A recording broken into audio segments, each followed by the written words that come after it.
Okay guys, तो जैसे कि मैंने आपको बोला था कि मैं आपके लिए एक प्रॉपर गाइड बताऊंगा जिसमें हम ब्यास कुंड कैसे गए थे, कितना खर्चा आया था, कहाँ से हमने अपने गैजेट्स लिए थे, कहाँ से हम अपना ट्रैकिंग का सामान लिया था और कितने रुपए का क्या सामान पड़ा था, और सब कुछ ए टू जेड सब कुछ मैं इस वीडियो में कवर करने वाला हूँ। एक डिटेल वीडियो है जिसमें आप अगर 4-5 बंदे हो या 1-2 बंदे जो भी हो, आपको ब्यास कुंड जाना है, ब्यास कुंड ट्रैक पर जाना है, एग्जैक्टली कैसे जाओगे, कितना खर्चा आएगा। और अभी रिसेंटली गए थे हम, लास्ट मंथ ही मई में गए थे, अभी जून चल रहा है तो मई में गए थे, तो आपको रिसेंटली एक न्यू इन्फॉर्मेशन आपको पता लगेगी।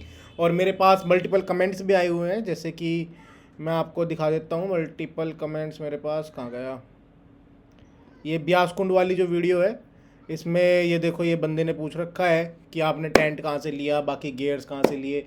तो आपको मैं ए टू जेड सब कुछ बताने वाला हूँ। और किसी ने भी कुछ कुछ क्वेश्चंस पूछे गए हैं, तो मैं ए टू जेड सबको रिप्लाई करूँगा। मैक्सिमम मैं कवर कर दूंगा इस वाली वीडियो में, ठीक है। जैसे उन्होंने पूछा कि पैराग्लाइडिंग कितने की हो रही है वहाँ पर, अभी कहाँ पर गाड़ी पार्क करे, कहाँ पर नहीं, तो मैंने इन सबको लेके मतलब एक छोटा सा डॉक्स टाइप का बनाया है, तो जिसमें मैं आपके जो क्वेश्चंस हैं वो मैं आपके कवर कर लूँगा, ठीक है। तो ये मेरा कुछ कुछ डॉक है जिसमें जो मेन जो बात आती है कि टोटल कॉस्ट कितनी आई। तो भाई जैसे कि आपने लास्ट वीडियो में देखा कि हम 5 बंदे गए थे, 5 दोस्त थे हम जो हम गए थे। तो बेसिकली मैं तो आया था दिल्ली से चंडीगढ़, ठीक है। दिल्ली टू चंडीगढ़ में बाई कार आया था, मैं अपनी गाड़ी से आया था। तो मेरा लगभग 243 किलोमीटर एक साइड से बैठ गया था। तो लगभग 16 लीटर मेरी गाड़ी ने पेट्रोल लिया था, तो अराउंड 1600 रुपये का एक साइड से बैठ गया था। तो ये 3200 का हो गया ओवरऑल आना जाना, दिल्ली टू चंडीगढ़, चंडीगढ़ टू दिल्ली, इतना, ठीक है। क्योंकि मैं बाई कार गया था चंडीगढ़ तक। चंडीगढ़ से हम सबके सब दोस्त गाड़ी में ना जाके, क्योंकि हमें हमें नहीं पता था, जो कि आपको भी नहीं पता, आप भी कंफ्यूज हो काफ़ी कि वहाँ पर पार्किंग कहाँ पर होगी, ठीक है, एग्जैक्टली कहाँ पे पार्क करना चाहिए, कहाँ पर नहीं करना चाहिए। तो आप भी कंफ्यूज हो, हम भी कंफ्यूज थे, इसीलिए हम गाड़ी नहीं लेके गए। हमने कहा कि क्यों ही पंगा लेना है, और पहाड़ों का वैसे रास्ता था और हमें रात को निकलना था, तो इसलिए हमने क्या सोचा, हमने सोचा कि चलो ठीक है, एक काम करते हैं, बस करते हैं और बस में चलते हैं। तो हम तो रैंडम प्लान बनाने वाले इंसान हैं, लेकिन आप लोगों के लिए एक ईजी तरीका बता देता हूँ। आप जाइए किसी भी एप्लीकेशन पे जाइए और वहाँ से वोल्वो बुक कर लीजिए। वोल्वो आपकी पड़ेगी चंडीगढ़ से मनाली की लगभग 1000 रुपये के अराउंड, ठीक है। 800-1000 रुपये की आपकी पड़ जाएगी। तो आपको उसमें जाना है। हमारी क्या पड़ी थी, हमारी 600 रुपये की पड़ी थी, बट हम नॉर्मल बस में गए थे, डायरेक्ट गए, सेक्टर 43 गए थे हम। सेक्टर 40, सॉरी थोड़ा सा मच्छर हो रखा है, तो सेक्टर 43 गए थे हम। सेक्टर 43 से फिर हम मनाली के लिए निकल गए थे, सॉरी हाँ मनाली के लिए निकल गए थे।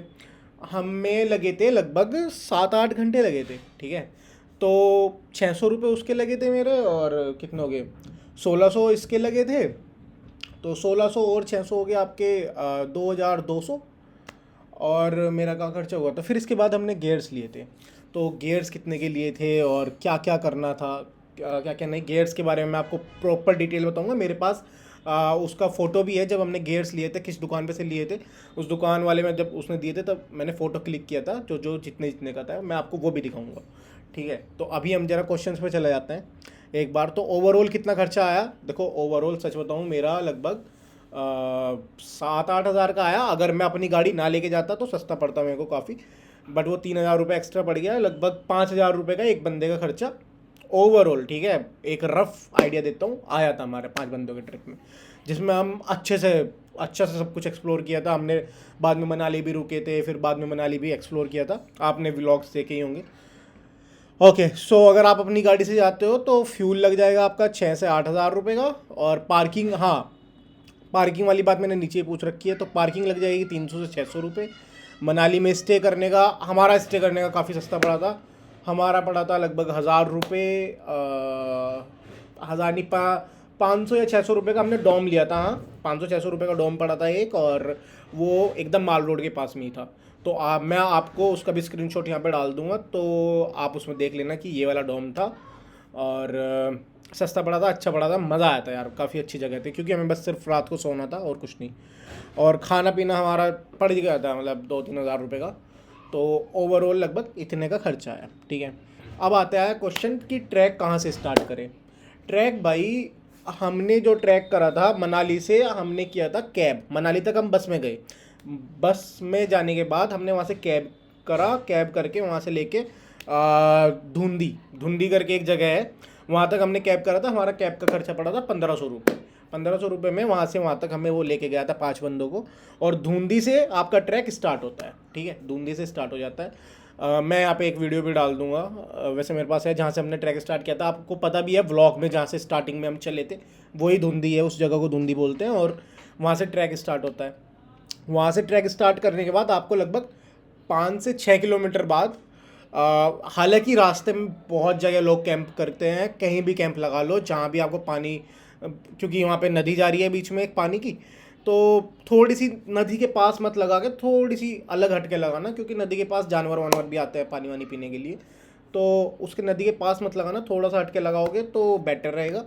और थोड़ा सा ऊपर जाओगे आप, बकर बकर थाच करके है कुछ, बट हमें एग्जैक्टली नहीं पता कि वो क्या था, बट एक बेस कैंप था वहाँ पर, हमने बेस कैंप में लगाया था। लगभग वो स्टार्टिंग से लेकर ऊपर तक का 5 से 6 किलोमीटर करीब हम चले थे कंटिन्यूसली ऊपर, और फिर हमने वहाँ पे लगा लिया था अपना एक बेस कैंप के अंदर। तो हमें जाने में लगभग देखो ये लिखा हुआ है धुंधी से, और ये बस मैंने लिख दिया है, मेरे को नहीं पता एग्जैक्टली वो लोकेशन क्या थी, बट लगभग 5-6 किलोमीटर थी, तो 5-6 किलोमीटर पे यही पड़ता है। तो जाने में वही हमें, भाई हम चले थे 2 बजे के अराउंड चले थे, और हम शाम को पहुंच गए थे 6-7 बजे के अराउंड हम पहुंच गए थे वहाँ पे। तो वही 4-5-6 घंटे, लगभग इतने घंटे लगे, ठीक है। और हम कोई वो नहीं है कि एकदम प्रोफेशनल ट्रैकर वगैरह हैं, हम नॉर्मल चलने वाले हैं, तो नॉर्मल ही चले थे। तो ये हो गया आपका। फिर हमने अगले दिन स्टार्ट किया था ब्यासकुंड का ट्रैक, मतलब वहाँ पे बेस कैंप में हमने टेंट वेंट लगा लिए थे, और उससे आगे हम ब्यासकुंड पे गए थे, ठीक है। अब आगे कार कहाँ पार्क करें भाई? कार आपको सोलांग वैली या फिर मनाली, इन दोनों में से मेरी मानो तो हाँ, मनाली में कर लो, है ना, कार पार्क कर लो, और उसके बाद मनाली से आप कैब लेके जाओ, वहाँ पर वो बंदा आपको वहाँ पे छोड़ के आएगा, 1500 रुपये लेगा, वहाँ पे छोड़ के आएगा, और वहाँ से तुम अपना ट्रैक स्टार्ट कर दो, ऐसा कर लो, ठीक है। या फिर आप सोलांग वैली में भी कार पार्क कर सकते हो, वहाँ से फिर कैब वैब करके चले जाओ, कोई ज़्यादा बड़ी बात नहीं है, ठीक है। अब आ जाती है गियर्स की बात। भाई गियर्स, सब लोगों ने मतलब गियर्स के बारे में बहुत पूछा, भाई कितने रुपए के पड़ेंगे, कौन सा भाई क्या क्या है क्या नहीं, ठीक है। तो मैं आपको दिखा देता हूँ, ये देखो फ़ोटो, ठीक है। ये मैंने तब फ़ोटो लिया था जब हमने लिया था गियर्स। पहली बात तो गियर्स मिलेंगे कहाँ से भाई? बस स्टैंड है, मनाली का बस स्टैंड है, ठीक है, माल रोड के पास ही, माल रोड ही तो थी, हाँ, माल रोड के पास बस स्टैंड है। बस स्टैंड से बिल्कुल डिस्टेंस मान लो आप 100 से 150 मीटर, वहीं पे ही पास में ही, वहाँ पे सिर्फ एक ही है जो ये चीज़ें रेंट पर देता है, जो ट्रैकिंग के सामान रेंट पर देता है। आप किसी से भी पूछ लेना, मेरे पास उस बंदे की फ़ोटो नहीं मिली मेरे को, उसकी दुकान की फ़ोटो वोटो मेरे को नहीं मिली, बट वो एक ही है, ठीक है। वहीं से 100 मीटर की दूरी पे ही है, वहीं पे ही पास में ही बस स्टैंड के। तो वहाँ से हमने लिए थे ये। और हमें जो टेंट पड़ा था, हमने टेंट लिया था 3 सीटर के 2 टेंट लिए थे। तो हमें एक जो टेंट पड़ा था वो पड़ा था 400 रुपये का, 3 सीटर वाला, मैं दोबारा मेंशन कर देता हूँ, ठीक है। 400 रुपये का एक टेंट पड़ा था, तो 2 टेंट हो गए हमारे 800 के, और हमने 2 दिन के लिए लिया था। तो ये क्या कर दिया इसने, 4 दूनी 8, 800 रुपये के, और 2 दिन के लिए लिया था, तो यार इसको ज़्यादा नहीं करना चाहिए था। हाँ, तो मतलब ये देख लो, तो वही 400 रुपये के टेंट हो गए, 2 टेंट 800 रुपये के, और मुझे भी नहीं पता क्या चेक कर रहे हो, पर ऐसा ही है। और फिर दूसरी चीज़ हमने ली थी स्लीपिंग बैग, हम 5 बंदे थे तो 5 स्लीपिंग बैग लिया। एक स्लीपिंग बैग 100 रुपये का था, ठीक है, तो 5 स्लीपिंग बैग हो गए 500 रुपये के, और 2 से मल्टीप्लाई कर दो, 2 दिन के लिए लिया था, क्योंकि यार 2 दिन का ही ट्रैक है, उससे ज़्यादा ट्रैक भी नहीं है वो। तो 1000 रुपये का हमारा स्लीपिंग बैग पड़ गए थे। हमने मैट लिए थे नीचे बिछाने वाले मैट, जो कि 50 रुपये का एक मैट पड़ा था, 5 मैट लिए थे, और 500 रुपये के 2 दिन के, ठीक है। और स्टोव लिया था, हाँ, हमने 2 दिन के लिए 100 रुपये का मिला था हमें, ठीक है। 100 रुपये का एक दिन का, और 2 दिन का 200 रुपये का। और ये बूट जो है, बूट सिर्फ मैंने अकेले ने लिए थे, और किसी ने वहाँ से बूट नहीं लिए। तो बूट जो है, और उसमें क्या था कि आपको ना 10 बजे तक सामान देना होता है, और अगर आप बूट लेते हो तो वो 10 बजे वाला चक्कर खत्म हो जाता है, यानी कि 2 दिन आपके पूरे हो गए, तीसरे दिन सुबह 10 बजे से पहले पहले आपको सामान देना होता है, अदरवाइज 10 बजे के बाद हो जाता है, तो तीसरे दिन का भी चार्जेस लगा देते हैं, तो इसमें जो बूट का मैं आपको बता रहा था, बूट सिर्फ मैंने अकेले नहीं लिए थे, बूट के 3 दिन के लगते हैं, भले ही आप 10 बजे से पहले आ जाओ, पर अगर आपका तीसरा दिन हुआ तो 3 दिन के लगेंगे। तो बूट पड़ा था मेरा 150 रुपये का, एक दिन का पड़ा था, तो 3 दिन का 450 रुपये लिए थे उसने। और मैंने क्या लिया था, ये क्या है, बूट लिया, हाँ मैंने एक वो लिया था यार, रेनकोट।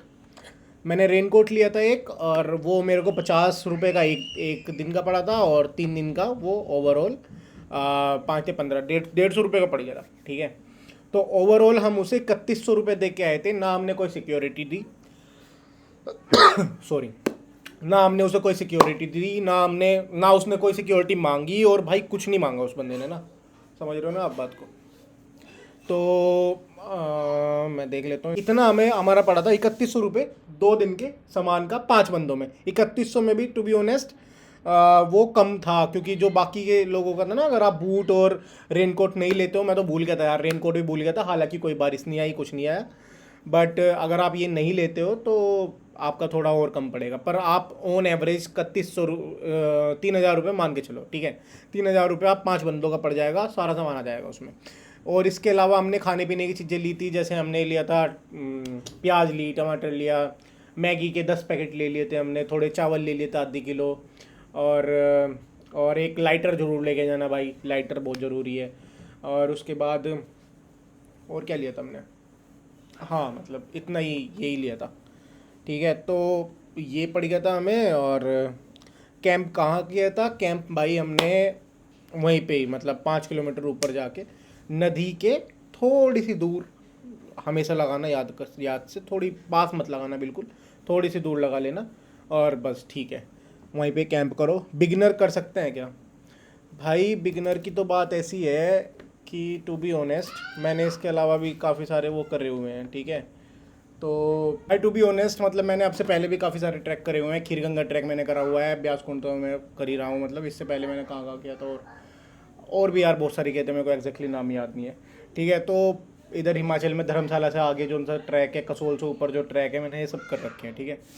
और बिगनर फ्रेंडली यार ये मतलब इतना ज़्यादा नहीं है टू बी ऑनेस्ट, ये मतलब मीडियम लेवल का है, ठीक है।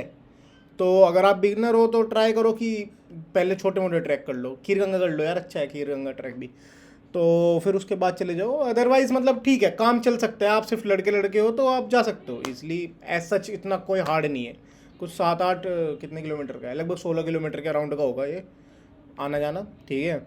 तो कर सकते हो, बट फिर भी वो ना हो कि भाई बंदा बिल्कुल बैठा ही है, कभी कुछ काम नहीं किया, मतलब ऐसे कभी गया नहीं आपसे पहले ट्रैक पे, 1-2 ट्रैक कर लो इससे पहले, तो थोड़ा आइडिया हो जाएगा। भाई होम स्टे कहाँ पर किया था, होम स्टे भाई हमने मनाली में करा था, बेस्ट जगह है भाई। वापस आओ मनाली में, एक बंक बेड ले लो या फिर एक प्रॉपर रूम्स ले लो, 1,000 रुपये का एक रूम पड़ेगा, बंक बेड लोगे वो भी लगभग इतने का ही पड़ेगा, 1,000-1,500 रुपये में सब कुछ बढ़िया। booking.com से करो और मिल जाएगा, लो, और बढ़िया है भाई, मस्त एकदम होम स्टे हो जाएगा तुम्हारा अच्छा खासा। पर लेना कोशिश करना कि माल रोड के पास लो तो ज़्यादा बेटर है। कितने दिन चाहिए भाई, 2 दिन से ज़्यादा तुम्हें कुछ नहीं चाहिए, 2 दिन मोर देन इनफ है, ठीक है। हम दोपहर को, दूसरे दिन तो हम दोपहर को ही खाली हो गए थे, दोपहर को हम नीचे आ गए थे, मतलब नीचे आने में तो बहुत ही कम टाइम लगा था हमें, बट वही ऊपर नीचे आने में 4-4:30 तक आ गए थे हम वापस। तो देखो यार, दूसरे दिन में भी 4-4:30 तक खाली हो गए भाई हम। कितना दिन चाहिए हो गया। मोबाइल नेटवर्क और कैश सिचुएशन, भाई मोबाइल नेटवर्क कितना बढ़िया, पहला ज़िंदगी में एक ऐसा ट्रैक देखा जिसमें मतलब ऊपर टॉप पर जाने के बाद भी हमें मोबाइल नेटवर्क मिल रहा था, हमारे पास जियो था, एयरटेल था, दोनों में नेटवर्क आ रहे थे, मतलब अच्छा खासा नेटवर्क है, ऐसी कोई बात नहीं। कभी कभी किसी पत्थर के ऊपर चढ़ना पड़ता है, बट बढ़िया नेटवर्क, बढ़िया है भाई, कोई इशू नहीं है नेटवर्क में। बेस्ट टाइम टू विजिट भाई मई जून में चले जाओ, सितंबर अक्टूबर में चले जाओ, लेकिन जुलाई अगस्त में ना जाइए, क्योंकि यार वहाँ पे ना हैवी मानसून रहता है उस टाइम पे, तो फ़ायदा नहीं है। और नवंबर अप्रैल में मत जाना, क्योंकि स्नो वाली प्रॉब्लम होती है। तो मैक्सिमम मैंने आपके क्वेश्चंस जो हैं वो मैंने कवर कर लिए हैं। लेट मी चेक अगर किसी का कोई और क्वेश्चन रह जाए। ये भाई है वोकल कोडर करके, तो इसने पूछा है क्या आप थोड़ी डिटेल में बता सकते हो कि 2 टेंट बाकी गियर आपने जो भी लिया। भाई मैंने आपको बता दिया टेंट गियर मैंने कितने के लिए हैं, कौन सी दुकान से लिए। एड्रेस भाई दुकान जो तुम्हारा बस स्टैंड है ना मनाली का, मनाली के बस जो गवर्नमेंट वाला बस स्टैंड है उससे लगभग 100-150 मीटर की दूरी पे एक ही दुकान है वहाँ पे आसपास, सिर्फ उसी पे लिया, अच्छा बंदा है वो। और मैं कोशिश करूँगा अगर मेरे पास नंबर मिल गया तो मैं आपको उसका नंबर भी दे दूँगा, ठीक है। और एंड आपने कौन कौन सी लोकेशन पे कैंप किया? भाई लोकेशन मैंने आपको बताया कि 5-6 किलोमीटर ऊपर जाके हमने किया था। एग्जैक्टली देख लोकेशन का क्या ही पता रहेगा यार। एक्चुअली हम भी 5 लोग चंडीगढ़ से अपनी कार में जा रहे हैं। अगर आप अपनी कार में जा रहे हो तो मनाली या फिर सोलांग वैली में आप अपनी कार पार्क कर सकते हो, वहाँ पे पार्किंग भी है। कर तो यार वहाँ भी सकते हो आप, ठीक है, जहाँ पे ये स्टार्ट होता है ना, तो वहाँ से भी आप कर सकते हो। लेकिन प्रॉब्लम ये है कि जब हम गए थे खाली पड़ा था, लोगों ने वहाँ पार्क कर रखी थी जहाँ से स्टार्ट होता है प्रॉपर वहीं से ही। आप मेरे व्लॉग में भी देख सकते हो वहाँ पे गाड़ी खड़ी हुई है। पर वो ये है कि क्या पता कितनी भीड़ हो रही हो अब, है ना। हम तो ऑफ सीज़न में गए थे, of season in the sense कि वहाँ पे ज़्यादा कोई था नहीं, खाली पड़ा हुआ था। आई डोंट नो हमें गाड़ी कहाँ पर पार्क करनी चाहिए। मैंने बता दिया सोलांग वैली या मनाली। एग्जैक्टली कहाँ पे स्टे करे जो ट्रैक के पास हो। अच्छा स्टे, भाई स्टे क्यों ही करना है, मनाली से निकलो, मनाली तक आओ, सुबह तक मनाली पहुंच जाओगे। रात रात की पकड़ो, वोल्वो वगैरह पकड़ो या गाड़ी लेके आओ, रात को ड्राइव करके आओ, सुबह को थोड़ी बहुत देर वहीं पे मनाली में सो जाओ, सोना है तो, और फिर बाद में उठ के चल पड़ो वहाँ के लिए। और ऊपर जाके स्टे करना, जहाँ भी थक जाओ वहीं पे स्टे कर लेना, वहीं पे कैंप लगा लो अपने, है ना। कोई लोकल विलेज होम स्टे भी बेटर है यार। लोकल विलेज का क्या ही करना है, बढ़िया मनाली में ही रुको ना यार। कितने किलोमीटर है, 12-13-15 किलोमीटर सारा है। Could you help me all this, thank you. ठीक है, मैंने इसकी आपको ऑलरेडी वीडियो बना दी है। और क्या था भाई, भाई आपकी बात करने हम जा रहे हैं 28 को, ठीक है भाई। भाई पैराग्लाइडिंग वहाँ पे 3,000 रुपये, 3 से 4 हज़ार रुपये की होती थी, ठीक है। तो पैराग्लाइडिंग का ये है। ट्रैकिंग गियर्स कितने के लिए, ट्रैकिंग गियर्स मैंने बता दिया 3100 रुपये के लिए। भाई हमने सारा कुछ 5 बंदों में मतलब दो दो चीज़ सिर्फ मेरी अकेली की थी, जिसमें वैसे 5 बंदों के 3,000 से कम कम में ही आ जाएंगे, ठीक है। 3,000 से कम कम में ही आ जाएंगे 5 बंदों के गियर्स, अगर आप शूज़ और रेनकोट नहीं लेते हो तो। और आपको रेट मैंने ऑलरेडी बता ही दिया है, ये अभी के रेट है, मतलब पिछले महीने गया था मैं यार, मई 2026 में मैं गया था। बस जहाँ तक उम्मीद है मैंने आपके सारे वो कवर कर दिए हैं। आई डोंट थिंक सो कि कोई और भी है क्या। और एक बंदे का मेरे पास इंस्टाग्राम पे कॉल आया था कि भाई बता दो, तो मैंने उसको भी बता दिया था। उसने भी जहाँ तक उम्मीद है यही चीज़ें पूछी थी। अगर भाई आपको कोई भी डाउट हो, आपको कुछ भी पूछना हो तो बस आप कमेंट कर दो, मैं सारे कमेंट पढ़ूंगा और आपके डाउट क्लियर करूँगा, that's it. I don't think so कि कुछ और रह गया है। तो चलो ठीक है, okay bye bye, thank you. कोई बात हो, मतलब कोई भी क्वेश्चन हो, कुछ भी हो, मेरे से कमेंट में पूछ लो, मैं आपको रिप्लाई दे दूँगा, कमेंट में दे दूँगा। ज़्यादा ज़्यादा हो गया तो मैं फिर वीडियो बना दूँगा। Done, bye bye.